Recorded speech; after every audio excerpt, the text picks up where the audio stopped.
বিয়ে তালাক না দিয়ে বিয়ে করে ভাড়া দেওয়া হয়েছিল।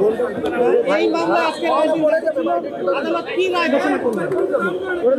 আজকে ক্রিকেটার নাসির তামিমার বিরুদ্ধে যে মামলা রায় নির্ধারিত ছিল, সেই মামলায় মাননীয় আদালত তার সকল সাক্ষ্য প্রমাণ অর্থাৎ উভয় পক্ষের সকল সাক্ষ্য প্রমাণ বিশ্লেষণ করে এই মর্মে সিদ্ধান্তে উপনীত হয়ে রায় ঘোষণা করেছেন যে ক্রিকেটার নাসির হোসাইনের বিরুদ্ধে আনীত বেবিচার ও প্রলুব্ধ করার অভিযোগ প্রমাণিত হয়নি এবং নিরঙ্কুশভাবে তারা প্রমাণিত হয়নি জন্য খালাস দিয়েছেন।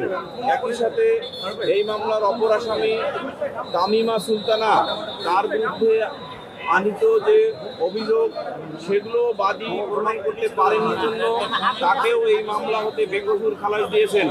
এ থেকে প্রমাণিত হয় যে ক্রিকেটার নাসির হোসাইন এবং তামিমা সুলতানা তারা যথাযথভাবে তালাক প্রদান করে এবং বৈধভাবে ইসলামিক শরীয়ত মোতাবেক বিবাহ করেছেন।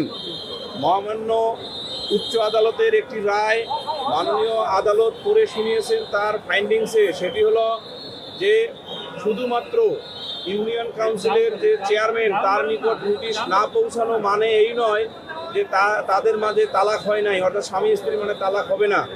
এটা উচ্চ আদালত অর্থাৎ আপিল বিভাগ ওই রায়ে বলেছেন যে স্বামী স্ত্রীর মধ্যে কন্ডাক্টটাই হলো আসল, অর্থাৎ আচরণটাই হলো আসল।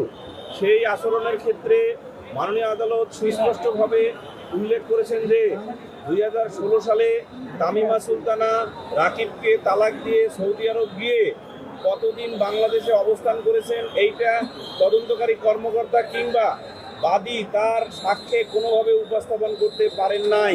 ফলে এই মামলায় ক্রিকেটার নাসির হোসাইন এবং তামিমা সুলতানা বেকসুরভাবে খালাসপ্রাপ্ত হয়েছেন এবং তারা ন্যায় বিচার পেয়েছে।